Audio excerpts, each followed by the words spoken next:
Hello, my name is Kayla, this is Sage the Sprigatito, and I have finally found the Violet book thanks to the help of people on the internet.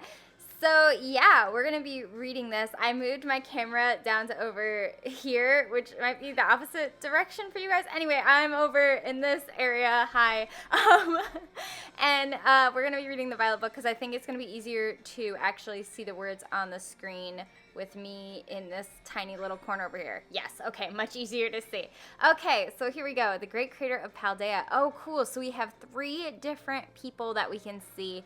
One of which looks kind of like Volo in my opinion, which is weird. The guy with that backpack, that definitely looks like Volo's backpack. So that's weird. And then we have these other 2 people on the screen. We have a Curlia and a Luxio. So it says, the Great Crater of Paldea, a photograph from the survey team's point of ingress to the crater, which is visible in the background.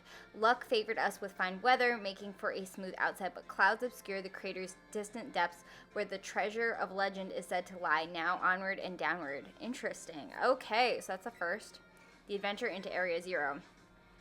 Okay, so here we can see some of the squad. There's actually a lot more people than we saw in the previous picture, but we can see there's that Luxio, and there's a Charmander, because the tail of the Charmander probably helps light the way, in addition to all these lanterns. And we can see a few different people. There's a guy with glasses, there's the main guy in the front, there's the guy over there. They all have these backpacks now with those bedrolls, so it doesn't necessarily mean that was Volo in the previous shot, because we can see they all have it now. It would be so cool if Volo was involved with this in some way, though. The timing doesn't match up, I don't think, but interesting to think about. I'll definitely have to, I'm going to make a timeline video, and so I'm going to have to try and see how all of it, how all of that works. But it says, within the Great Crater of Paldea lies the mysterious Area 0, a place home to such landscapes, such plant life, and such Pokemon as we had never seen. It is inhospitable to human life, and as such, I suspect something altogether unknown to humankind sleeps in its depths. Interesting. Okay, cool. All right. Ooh.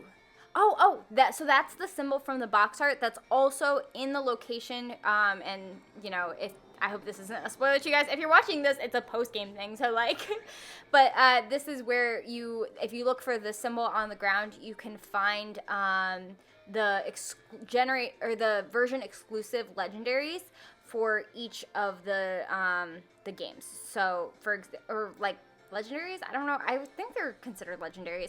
The Gardevoir / Gallade one and the Salamence one are found in this area. So it says, a photograph of a spot where the survey team rested on day 2 of the expedition. Note the strange symbols inscribed into the ground here. Were they left by explorers in the time of the Paldean Empire, or could they be older still? Regardless, they seemed as if they must hold some meaning.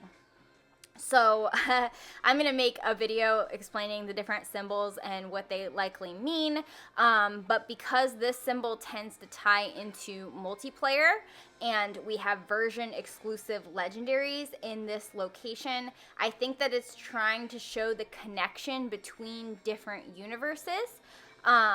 Because multiplayer is a way to connect between different universes, because each copy of every game is a different universe. So I'm thinking that because this is in the location with version exclusives, it's saying that there's something different here across the universes. So it's kind of trying to draw attention to that. I think that basically the multiplayer symbol is kind of a symbol of the multiverse in general, and I kind of plan to use it as such going forward, but if you guys have any thoughts about that, I'm super curious as to your ideas. But yeah, it seems like that this is a symbol of multiversal connection, which makes sense because time travel is part of the multiverse. Like, different parts of the multiverse are taking place in different, not only spaces, but also different times. So this is like just connection across everything, aka multiplayer, right? So makes sense. Which section would you like to read? Area 0, cartograph. Interesting. Ooh, oh, that's cool. So cartograph is kind of like a map. Cartography is like mapping. But we can see here, like going from the top of it with an interesting flower symbol. Cool. And we can see the different path that they took down to the bottom kind of thing with different, they found a treasure chest, it looks like, because I see a treasure chest that makes me think of Gimme Ghoul and Golden Go and all of that. And we also see just like the general path that you can take all the way down, which is cool because we already went on that path. We see some fruits on the side as well. It looks like an avocado, to be honest, which is weird. But it could potentially be like referring to oranges and grapes. It really looks like an avocado though. All sorts of random things. Let's see what the words actually say. I wonder, area, could that be, that probably says area 0, the text at the top. So that's important because those words up near the flower, we've been trying to figure out what the language is like here so that we could decode different letters. But that gives us a bunch of letters. That gives us area 0. And if you look, there's slight differences between each of those that show us the letters. Okay, cool. So for those of you who are working on decoding the Pokemon language, that's a start. Okay, Area 0 cartograph. Ledges form a spiral down the inner walls of Area 0, offering a path of descent. Vegetation and sources of water are here as well. Legends tell that precious stones or wondrous fruits, okay, so that's the fruits on the side, have long slept in Area 0's depths, protected by some manner of guardian. Interesting. Herbs and stones and vegetation and all of that. That makes sense because we do find some rare berries in Area 0. So, yeah, I wonder if there's something related to that. I'll have to think more about the items that I'm picking up in Area 0. Pokemon of Area 0. Ooh, okay. But some of these are Pokemon that we get outside of Area 0. Because we find Flamigo in general now. Ooh, but these are cool drawings, though. That's a slacking that I see there. That's... what is that? Oh, I can't tell what that is, but that's interesting. And we have a Pommo. I think that looks like a Pommo. Cool. It says sketches by a survey team member. Surprisingly, the Pokemon species we observed in the upper strata of Area 0 seem little different from those seen outside the crater. Okay, phew. I was like, are these Pokemon from somewhere else? Because, like, we finally got a Flamingo. Like, it should be from this region. Now and then we heard unfamiliar cries from the lower strata. Okay, so normal stuff up top. Cool. Which section would you like to read? Monsters of Area 0. Interesting. So now we're getting lower. Ooh. As we descended further into Area 0, we began to catch glimpses of mysterious Pokemon, though we wondered if these compact, cruel beasts were indeed Pokemon at all. Compact. Interesting. One of our team suffered a brutal blow from such a beast and was mortally wounded, forcing us to retreat for a time. Wow, somebody died down there, which is interesting because we know Turo and Sada die. But it wasn't them, it was somebody else. Also, the symbols on the book are the same symbols that we've been talking about, which is cool. Okay, ooh, a member of the survey team captured this photograph by chance. I noticed a passing resemblance to the Pokemon known as Donphan, yet differences such as its texture and the way it moves suggest it is biologically separate, to say nothing of its treads of iron. Fair, yeah. Which section would you like to read? Herba Mystica. Yeah, what do they say about that? Whoa, look at this picture. Okay, I wonder if we can decode. I wonder if that says like Herba Mystica, but it doesn't look like it does because the letters don't match up with that. Because like it's too many letters. Oh, but the guy at the bottom, he looks like the guy that we saw in, I think it was Galar in some of the restaurants. So I wonder if he's like an ancestor of that guy that we saw there. Ooh, I just like blew on my tea and it like almost went back at my face, so that was scary. Interesting, we've got Eevee there. We've got, oh, Gibble, interesting. Area 0 was home to wondrous herbs that instantly impart vigor when eaten. We dubbed them Herba Mystica and attempted to grow some in areas around Paldea. However, before we could harvest, the herbs were eaten by Pokemon, which in turn grew large and strong. We called these Titan Pokemon. Okay, cool. So yeah, we fought Titan Pokemon before. Makes sense. Okay. Mysterious plates. Okay, so this is different from like the Arceus plates. During our descent, and this is the other symbol on the box art. During our descent into Area 0, we came across a buried metal plate inscribed with a strange symbol. We attempted to shave off a piece of the plate, but failed to leave even a scratch. Even determining the nature of the metal seems beyond modern science. We know not why the inscription was made, let alone how. Interesting. So I'm thinking that this is probably like an Area 0 marker and is related to time travel. I'm wondering what these letters all mean, because I don't know, because they have this different writing on here, and there is that symbol that I've talked about that I think is very important to quantum mechanics. So I don't know exactly what this is saying, but I think it's saying something about that, about quantum time travel, like quantum time and how that travel works. So, but it's hard to tell for sure with such limited information. Like, they're giving us such cryptic lore, which I kind of love, but I'm also like, I want to know more things. I can't wait for the DLC to come out, because I have a feeling we're going to learn more things from that. But let's see, the legendary treasure. Ooh, okay, what is it? Ooh, countless days into our descent, we reached at last the very depths of the Great Crater. Oh, that looks like the place that we went to. There we found a cave with formations of gemstone shining blindingly bright as far as we could see. Perhaps that strange light itself is the guardian said to watch over treasure deep within the crater. I don't think so. I think there's something else guarding it. But, interesting, because that's like where he built the time machine kind of area. What else? Legendary treasure, an imagined Pokemon. Interesting. Oh, a drawing of a fantastical Pokemon as envisioned by our sketch artist. The compactness and cruelty of the strange Pokemon that dwell in Area 0's lower reaches tickled the artist's imagination, prompting the sketch of what other species that inhabit these depths might look like. Interesting. So this is not necessarily a real Pokemon. It's something that he imagined might live down there. But it's a combination of different legendary Pokemon, the Swords of Justice. So I wonder if this explorer was from that area and thought about a combination of them. But why though? I don't know. I wanna know more about that. That was interesting. Cause like these Pokemon aren't just coming from imagination. I wonder if that person was a faller.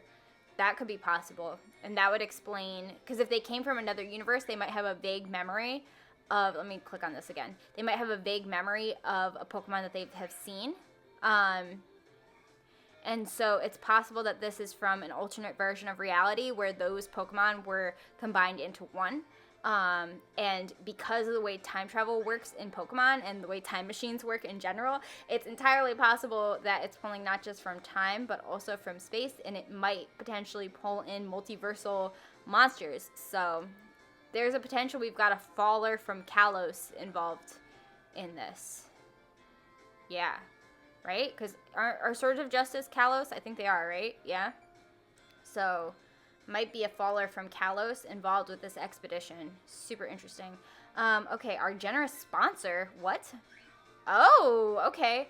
The author Heath pictured with the director of UVA Academy. So we've got Heath on the left, and we've got the director of UVA Academy on the right. The Academy's generous funding made the Area 0 expedition possible. With the data gathered has been shared with the Academy in hopes that it will aid in the institution's research work and foster future generations of scholars and scientists. Okay, interesting. I wonder what's going on here. And I wonder, too, if this relates to some of the past with Pokemon and how it works, because like we know Einstein as like a really cool dude, but Cotino was also a really interesting scientist, and I wonder if they're referencing this in a way, because Einstein is like the famous one, just like UVA Academy is kind of the famous one, and Cotino isn't really regarded. He is in certain parts of the world, but he's not as well known as Einstein, because some of his theories were said to be false.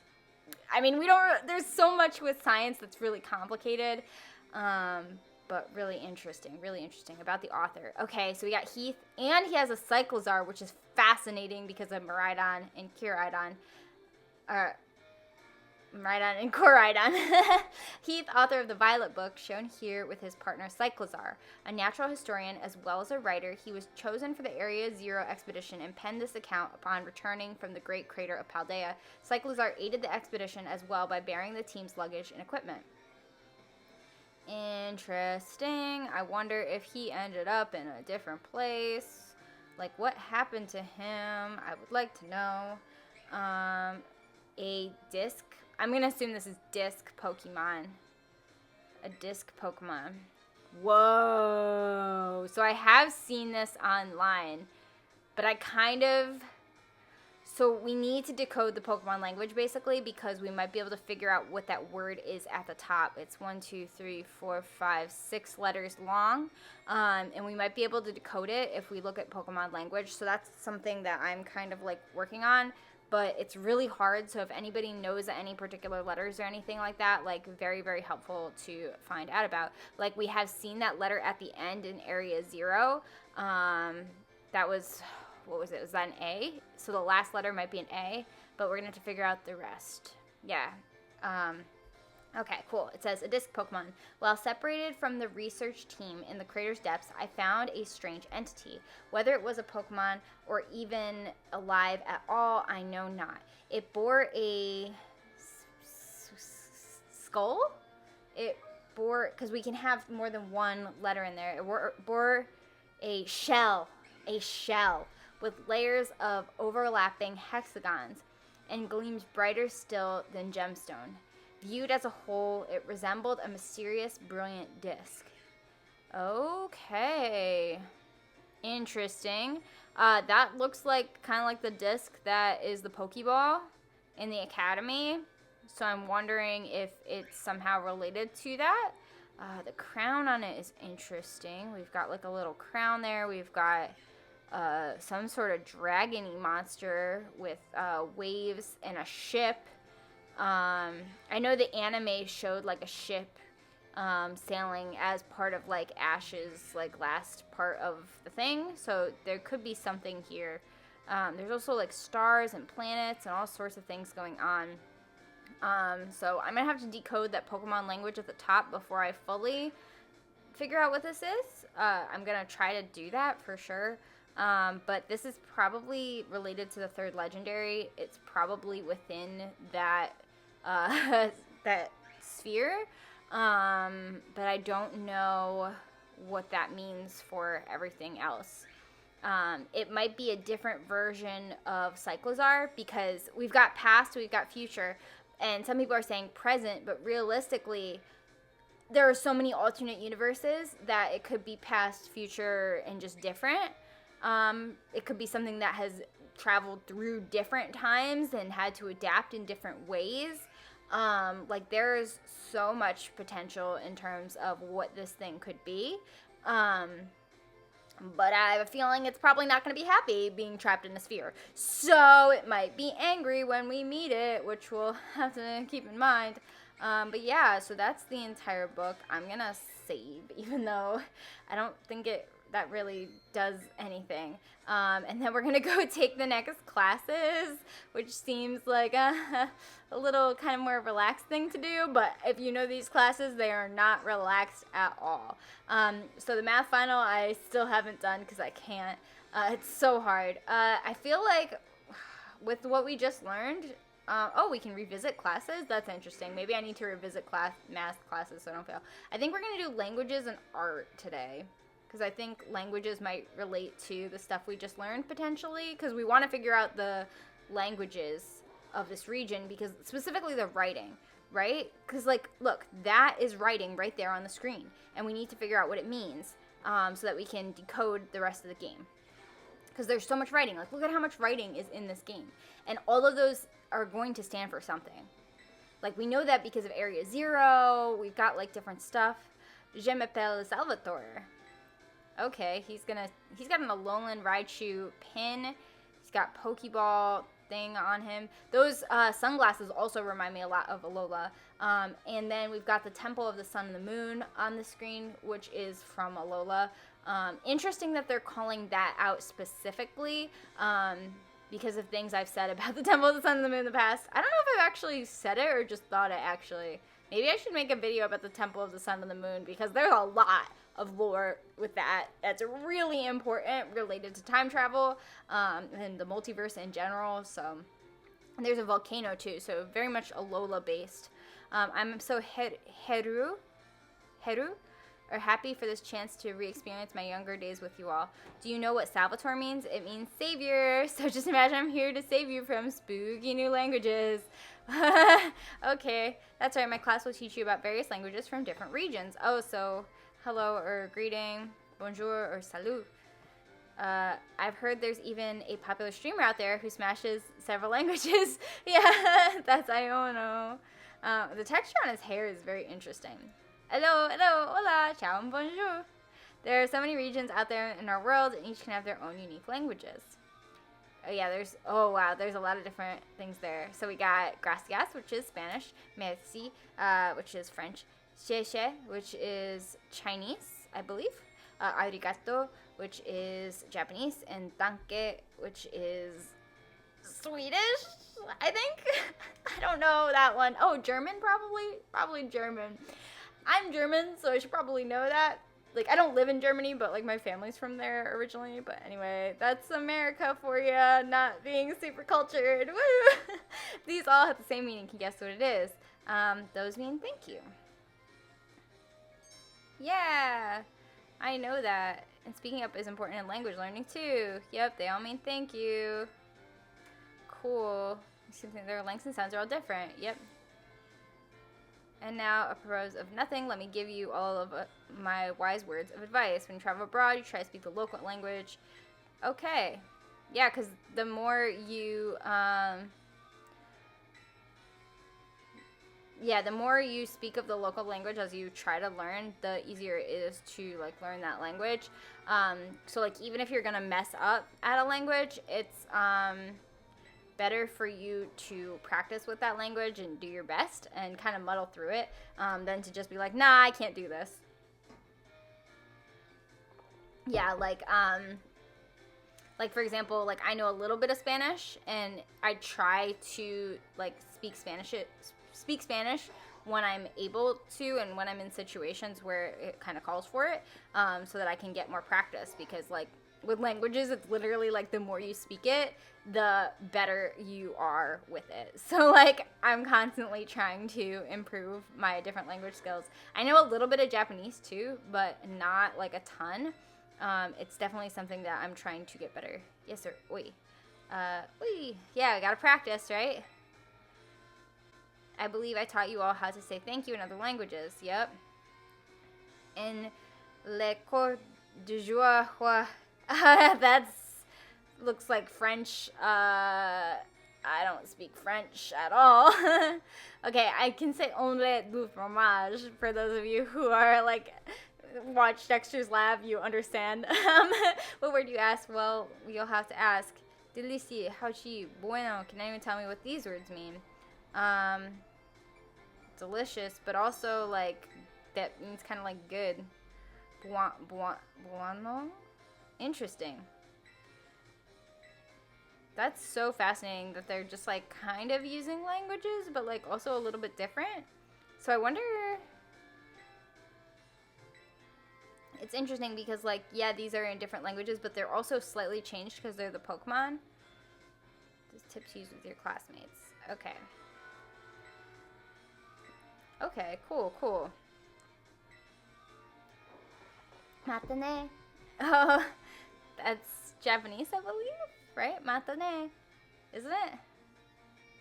I don't know. I'm probably just sounding really ignorant right now. Maybe I should stop talking. But at the same time, I really love languages. Like, this is one of my favorite things. Me and my brother, when we were little kids, we came up with our own language that we would speak. Like, we weren't twins or anything. We were just weird. And we had our own language, and we would talk to each other in this language so that my parents couldn't understand what we were saying, right? So we'd say things like "doity," which is idiot, and "doopstits," which is stupid. So basically, we mostly use it to insult each other so that my parents wouldn't get mad. But then it was so funny insulting each other that we wouldn't even be mad at each other. Are you ready? Wait, yeah, we're ready. Okay, cool. Non, I am triste. That means very sad. In our last class, we learned how to say delicious. We will learn about a special phrase that you can put to use when the time is just right. Oh, that means I love you. Right? Yeah. Why is he teaching us how to say I love you? That's weird. Why? Because they're quite famous ways to say I love you. Have I embarrassed you all, my friends? Yeah, that's a little weird. Shy boys and girls, that is. To express your feelings about things to others, you know. This is especially true for positive emotions. This is like an awkward class. Why is with his wife? Why do he's telling us about, he had an argument with his wife? Wait, who's his wife? Wait, he has a wife. Who's his wife? That's gotta be somebody. They wouldn't mention his wife unless it was a character, right? Probably. That means he's married to somebody. He's from Alola. Could his wife be someone from Alola that came over here with him? Guys, that's a big deal. That's a big deal. He has a wife. We don't know who it is. It could be someone from Alola. I don't know who his wife is. But, like, super curious. Languages midterm. I feel very confident with this one. When I was in school, I got straight A pluses in Spanish. Not like straight A's, straight A pluses. It was like one of my favorite classes. And so I really hope that I do well on this one, or that would be really embarrassing. Okay. So midterm. Yep. We got this. Okay. Gracias. They all mean thank you. Means delicious. Delicieux. Ni hao. That's not delicious. Which of these phrases doesn't belong? Time to eat. Oh my gosh, that's a different word. When speaking with a person, what is the first step to smooth communication? Compliment them. Yeah. Wow, this is weird. What is your beloved teacher's name? Salvatore. Oh no! Why did he do this to me? But it's Salvatore, I think, right? I think it is. I hope so. Which one is it? I know his name is one of these. It means savior. Maybe it's Salvador. I feel it's Salvatore. I'm gonna do that because it sounds fancier. Yes! Okay. Okay, I got it right. Especially, it was easy enough for you. Yeah, that was the hardest question, dude. Because of your name, I didn't know how to spell it. I knew it was one of those two. But it's nice that you get an immediate confirmation of like, oh, that was his name. Because like, okay, I definitely got this. I definitely got this. I always get nervous too because I'm really bad with multiple choice. As you guys know, for those of you who watched me in the last episode where I took the math final and failed like a million times. Multiple choice is the bane of my existence, especially when it seems like multiple answers could potentially be right. It just makes me really, really nervous. And like math is really hard with that because like it's just hard because it's just a number and so there's no explanation behind it and it just gets me really, really stressed out. Like if it wasn't multiple choice, I'd probably be able to answer it, you know? But because it's multiple choice, it gets me more stressed out and then I fail. I don't know if you guys can relate to this, but that's my life. How did you like the midterm? Halfway there. Oi, yeah, I'm using the language like you said that you wanted me to, so I'm doing good. Starting today, I'm throwing a curveball for we begin listening comprehension. My assistant Pikachu. Okay, interesting. So gestured, Pokemon can also use words to communicate. It's not always easy for us to understand them, but their words have meanings just as ours do. Pokemon can use language to share all kinds of information with each other, like the location of food or whether there may be predators nearby. The same Pokemon cries may sound different depending on what it wants to say. I'm sure you're all curious, so today, that is, let's learn some Pokemon language. Okay. Je t'apprécie, if you would be so kind, Pikachu. Okay. Trying to convey happiness. That was happiness. Pokemon language is hard. When Pikachu says it's using its angry voice, it didn't look angry. Pretend to be angry for us. It didn't sound angry. Oh. Okay. That was apparently its angry voice. Can mean its feelings in many different ways. I am going to fail this part. Oh no. Some actually don't communicate with words at all, but instead use things like electromagnetic or ultrasonic waves. Some even use telepathy. Let me give you all words of advice. If you poke at your Pokemon too many times, they'll get mad at you, just like Pikachu just demonstrated. Okay, so I gotta just listen to the sound. Oh no. I can barely hear the sound over the music. This is gonna be hard. Is this gonna be this whole rest of the class? Is just hearing different Pokemon's cries and trying to figure out how they're feeling? Because if so, that's stressful. Okay, this is fine. I got this. I totally got this. My audio comprehension is just as good as my reading. Yeah, totally. Not gonna fail at all. This will not be harder than math, though. There's no way. Okay, are you ready? Yeah, I'm scared now, though. Are you gonna have another? It's gonna be listening. Okay, we got Pikachu. Okay. So the same Pokemon cries may sound different depending on what it wants to say. Learning more about the language. So Pikachu's gonna say. Okay. Doesn't it? It seems to be a little lower pitch too. Sadness. I'm guessing sadness. It was lower. Okay, cool. Pikachu says, kind of expressing sadness. Oh, okay. Pikachu, I wish that you would express yourself visually instead of just with your words, because it's really, really hard. Okay. Okay, this is hard. I'm so scared for this one. Okay, because we've got, like, different sounds. Like, we gotta listen to the sound of it, but they all sound really similar, and I'm gonna fail. I always, like, expected these classes to be so easy, and they're actually really hard. Why are they so challenging? Oh my goodness. Okay, here we go. Okay.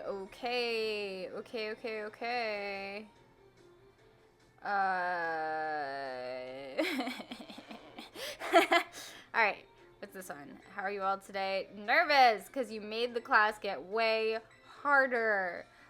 Great answer. I love it. Once again, we're having a listening lesson. Yay! Hi, Pikachu. Okay. For our listening class, tell everyone how you're feeling right now.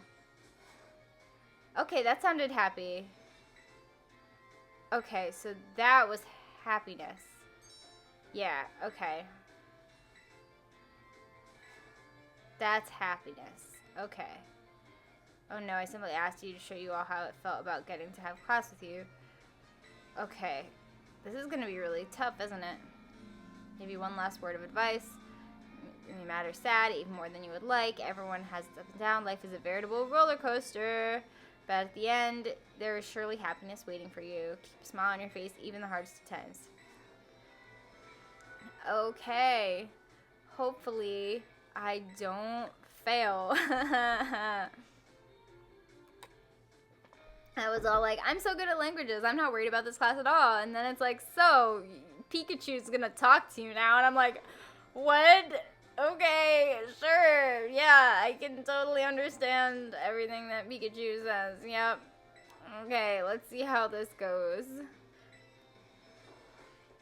Alright, let's see. What do we got? What do we got? What do we got?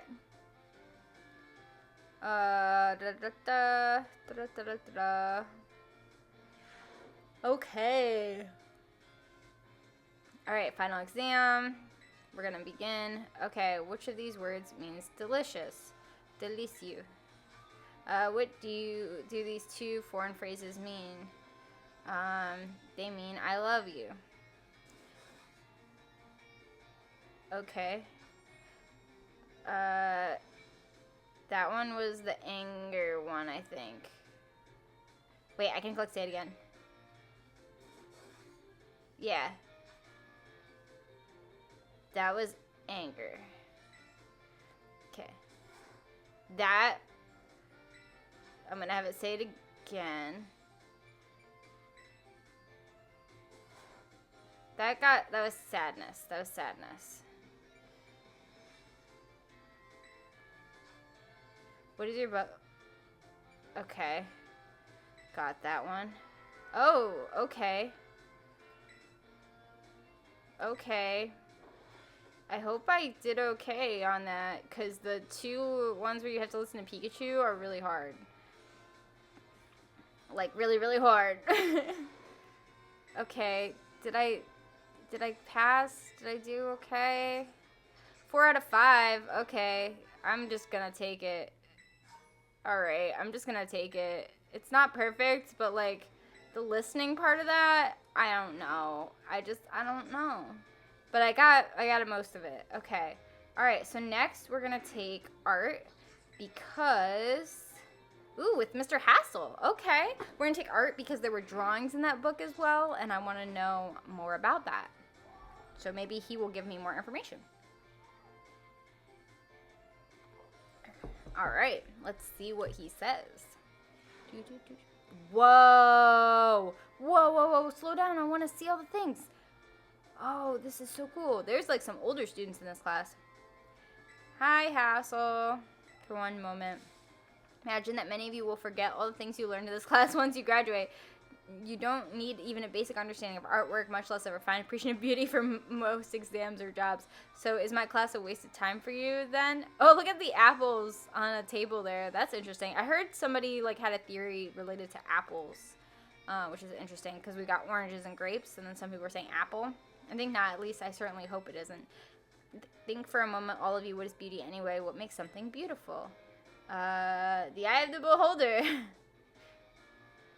Oh, he looks happy. Oh, he says interesting. So that's the correct answer to my important thing is that you all take time to think about it.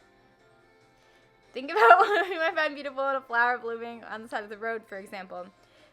Question why the sky is a different shade of blue than the ocean, or why the leaves change color. Ponder the windmills of Artisan and how they move. Contemplate the chilling bite of the waters of Cascarafa. I'm sure you'll find that every little detail of your lives will seem more vivid, more impactful, and if you stop, just have to take a moment. And I have a speech impediment, you guys, so if I ever like struggle with saying something, it's just words that I can't really say easily back to back. And I'm certain that if you stop and truly appreciate the little beauties of this world, it will help you pull through the days where your studies have you exhausted or when work has dampened your spirits. Dude, pardon me for waxing philosophical. You don't need to understand all of that now. Okay, put simply, oh, and Nemona is like in this class too, which is cool. It is true that one doesn't need art to survive, but it certainly makes surviving. Look at, there's a Jigglypuff over there, there's art figures, there's some wooden planks over there, it looks like, and there's a Staraptor, and there's a drawing of a person on the wall. I wonder who that is. Interesting. Much more enjoyable. The class will, oh, okay. Hands-on approach. Okay, he just like talked to us about art in that class. So I don't feel like I learned that much about like how to actually do art. Okay. Let's see. What class would you like to take? Art 2. Alright, Hassel, are you gonna let us actually do art this time? Are we gonna have to do art? Like, how does this work? Or are we just gonna have to know about art? Is it more like art history? Or is it like actually doing art? What's the deal, Hassel? What's the deal? Oh, Penny's in class today. That's cool. Oh, boring for you. So I thought mix things up to pick your interest in art. To our special guest. Oh, it's a Gibble. Wait, oh, that's actually fascinating because Gibble was a Pokemon that was in the book. A lot. So I wonder... Gibble's gonna just terrestrialize in the middle of class? Okay. Oh, it's a grass type Gibble. Oh, the flowers. Okay. A Pokemon can terrestrialize if you use a Tera Orb. Normally, Professor Gibble would be of the dragon type, but by terrestrializing, it changed to a grass type. Okay. Type. This is the grass type. Is that what this class is going to be about? Like, being able to tell the different Tera types? Okay. What does this have to do with art? I'm so confused.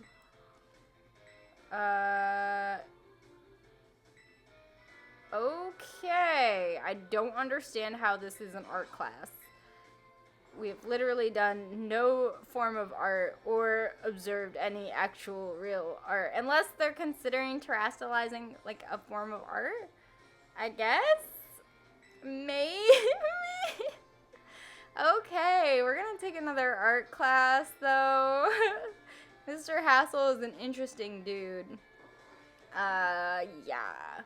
Salvatore, whatever, he was really interesting, actually. The fact that he has a wife and is probably from Alola gives me a lot to think about. We have Professor Gibble. Okay. Miss Dendra specifically requested that I impart even more battle knowledge to my students. Oh. Now look at how a Pokemon can terrestrialize. Okay. Professor Gibble. Oh, so Professor Gibble, he changed its Tera type, I'm guessing? So that's what this class is going to be about. That's Ice type. This time it's a different shape. What type? Snowflake. It's chilly near it, so it's the Ice type. Yep. Okay, cool. It's an Ice type. Yep. Ice type moves would not be very effective against it. Oh, yeah, because they would normally do quadruple damage. Oh, that's funny. Things about snowflakes and how they work. His eyes are very interesting, too.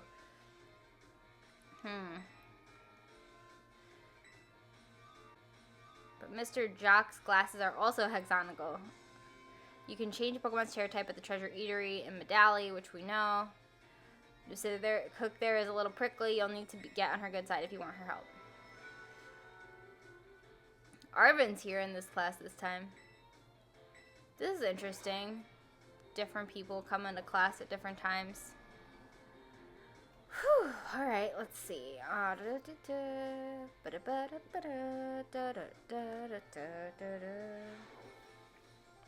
Okay, we're gonna take the midterm. Art midterm. Here we go. Yes. Okay. Don't be tardy. Okay.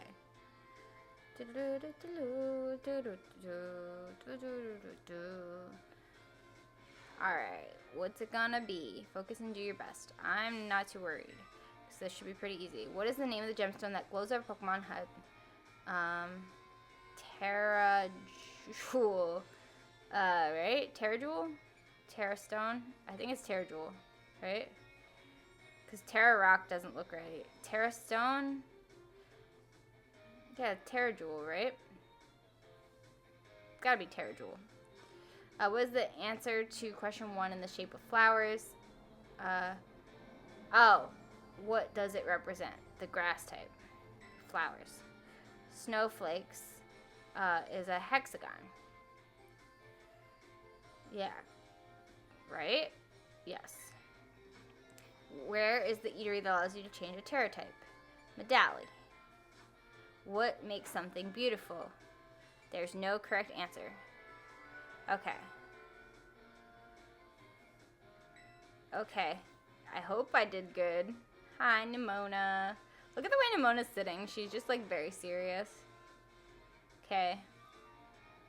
I was hoping I would learn more about Nemona, Arvin, and Penny from taking these classes, but other than them just being there, I don't feel like I learned anything about them from this. Yay! I always do really good on the midterms, and then the finals are harder, like significantly harder.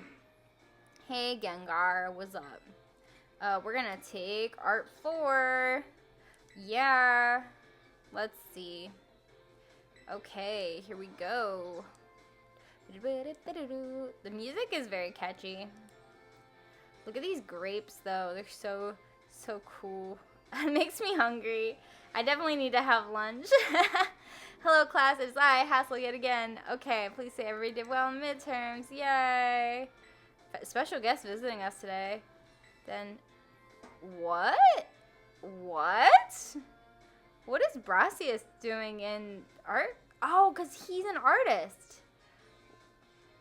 I'm an artist and focus exclusively on grass-type Pokemon for my work, such as statues and the like. One of his major works is the installation surrounding Synflora. Yeah, I did that. This is a face among your students.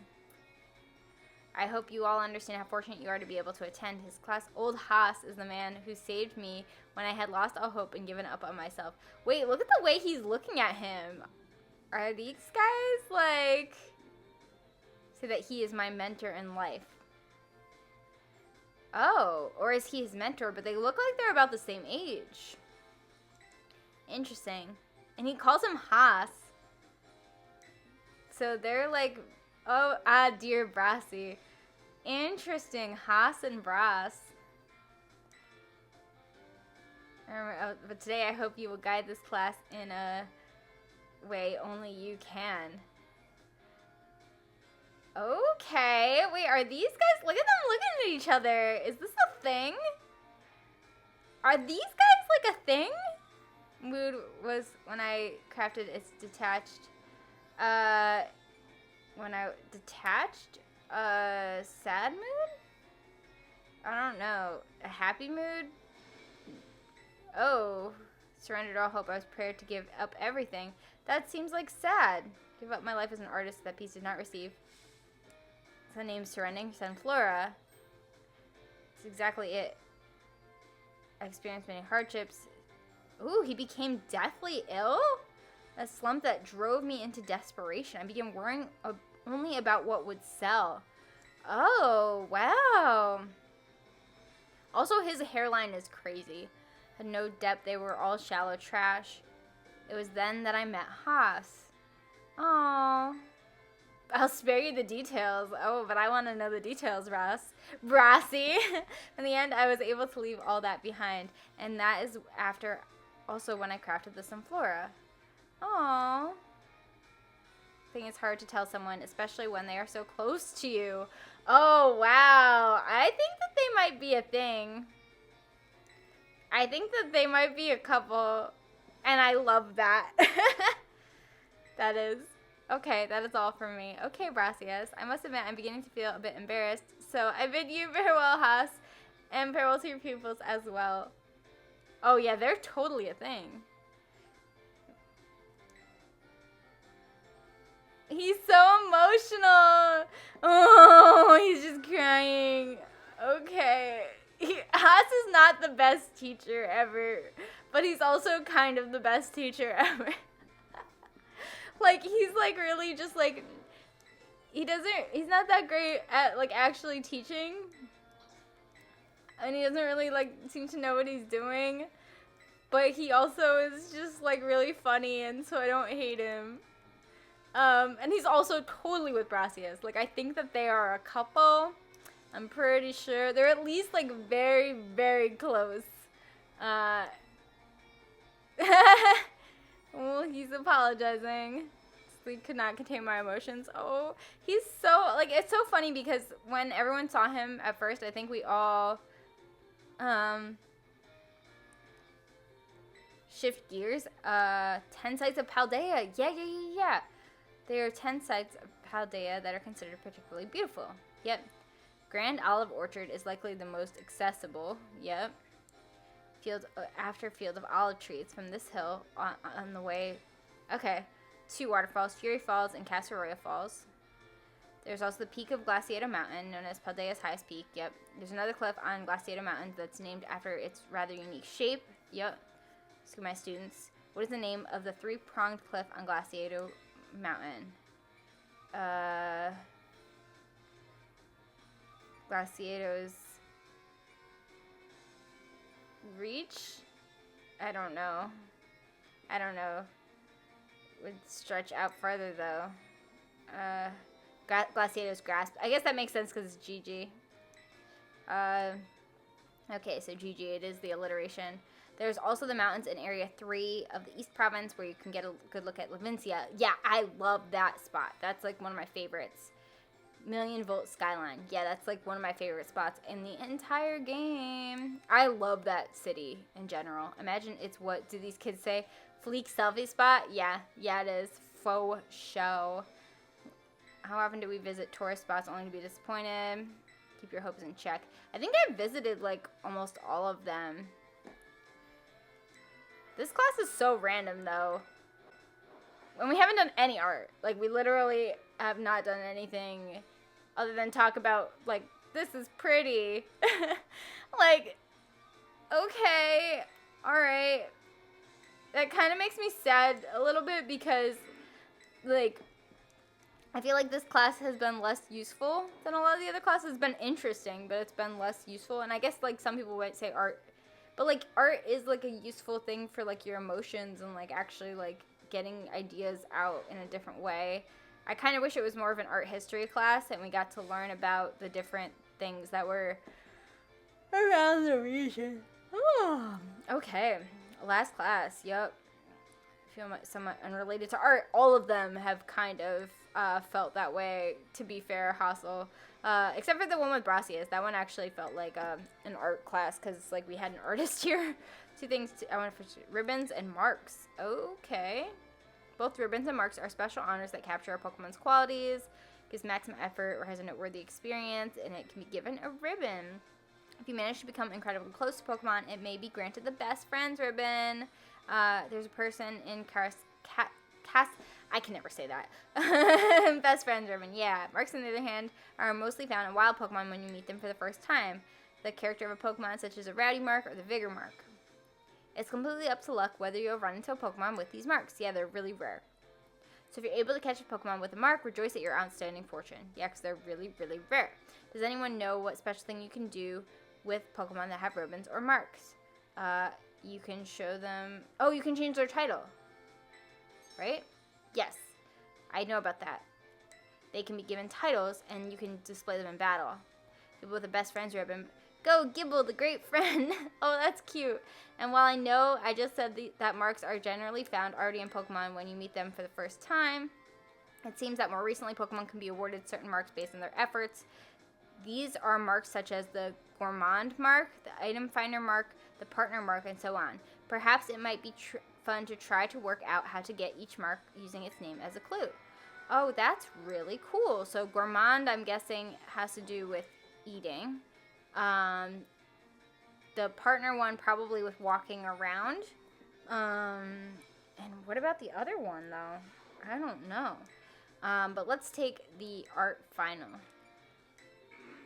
You'd like to take art? Yeah, I'm going to take art, and I'm going to pass, I think. Hopefully.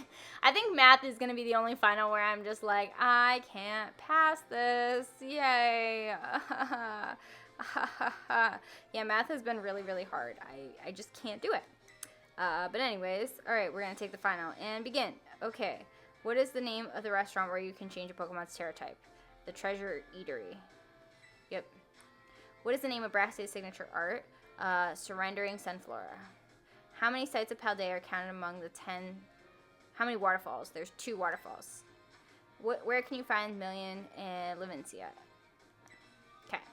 The marks of a Pokemon are present when you first meet, and none can be added later. No, we learned that there are actually ones that can be added later. It's usually when they first meet, but there are some that can be added. Okay. Go on even greater, more prosperous futures. Oh, thanks. I hope I didn't fail horribly, because that would be embarrassing if you're like, go on and have a future, and your future is coming back to this class and taking the exam again. Okay, I think I passed though. Did I do good? Oh, I'm so artsy. Yay! All right, thanks for the candies. Thanks. All right. So somebody in one of my comments said that on a previous video said that we can talk to Penny, Nemona, and Arvin in their rooms. So I'm going to start off the next episode doing that, and then I'm going to take the last 2 classes, which are Battle Studies and Home Ec. After that, I have a couple other gameplay videos that I have planned, including building a competitive Pokemon, which if you haven't voted for that, make sure that you vote for that in my community posts, so that I train up the Pokemon that you want to see. It looks like right now it's probably going to be Tinkaton, which people have said is like not competitively viable at all. So I'm going to see if I can actually make it more competitively viable with its moveset and nature and ability and all of those type of things. I actually kind of have a plan for it already. I don't know if it will work out well, but I'm going to build it and show you guys how I do that. Anyways, if you like this video, make sure you drop a like. If you want to make sure that you're notified of future videos, make sure you subscribe and do all those kind of things. If you want more information about what's going on in terms of like when things are posting and like general ideas and theories that aren't big enough for a video, make sure you follow me on Twitter because I typically post that kind of stuff on there. I hope you have a great day or night, and I will see you in the next one. Bye!